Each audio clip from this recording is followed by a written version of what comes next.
आज डीएलएड का supreme court में हेयरिंग था। 61 और 62 नंबर में केस ऑलरेडी लगा हुआ था, लेकिन बेंच में आज कुछ खास देखने को नहीं मिला, क्योंकि सारा का सारा मामला इसका पहले जस्टिस गवई सर के बेंच में गया था और उनके ही द्वारा एनआईएस डीएलएड को इनवैलिड, हालांकि इनवैलिड नहीं था लेकिन इनवैलिड किया गया 28 नवंबर 2023 को। उसके बाद से 10 दिसंबर 2024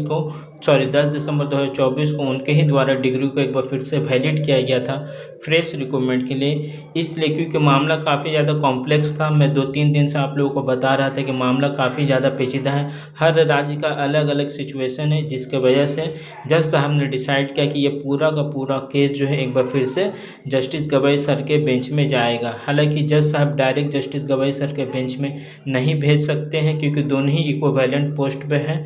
तो ये मामला पहले सीजीआई के बेंच में जाएगा, उसके बाद से सीजीआई सर जो है जस्टिस गवई सर के बेंच में भेजेंगे। उसके बाद से ये पूरा का पूरा मामला एक बार फिर से जो है सुना जाएगा।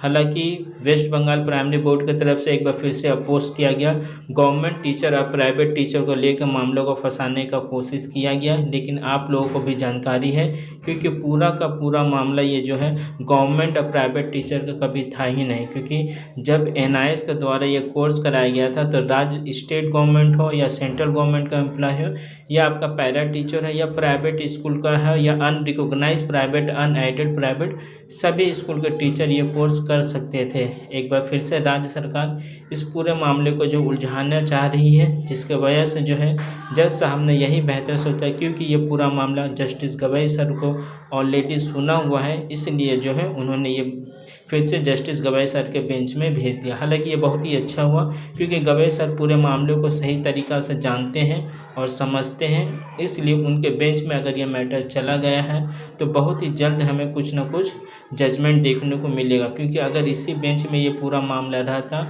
तो एक बार फिर से शुरू से लेकर यानी 0 से लेकर 100% तक सभी बातों सरकार जज साहब को समझाना पड़ता है, जिसमें काफ़ी ज़्यादा जो है समय लग सकता था। लेकिन जस्टिस गवई सर ऑलरेडी पूरे मैटर को समझे हुए हैं, तो उम्मीद है 1 से 2 हेयरिंग में जो है पूरा का पूरा मैटर जो है सॉर्ट आउट हो जाएगा। लेकिन परेशानी ये है कि एक बार फिर से महीना 1.5 महीना कम से कम ये केस और जो है टन गया है, क्योंकि पहले सीजीआई के बेंच में इस केस को लिस्टेड कराया जाएगा, उसमें मान के चलिए हफ्ता 10 दिन लग जाएगा। उसके बाद से इस केस को जो है जस्टिस गवई के बेंच में ट्रांसफ़र किया जाएगा, तो उसमें 10-15 दिन फिर जस्टिस गवई सर के बेंच में हेयरिंग होने में समय चला जाएगा। मतलब एवरेज 1-1.5 महीना और परेशानी जो है एनआईएस डीएलएड कैंडिडेट को झेलना होगा। लेकिन अच्छी बात यह है गवई सर के बेंच में गया है तो एनआईएस के पक्ष में ही जजमेंट हमें देखने को मिलेगा, क्योंकि उन्होंने ही जो है इस डिग्री को फ्रेश रिक्रूटमेंट के लिए पूरी तरीक़ा से वैलिड किया है। सिर्फ एक कंडीशन लगाया गया था, 10 अगस्त 2017 से पहले आप किसी भी स्कूल में ऐसा टीचर पढ़ाते रहे हों।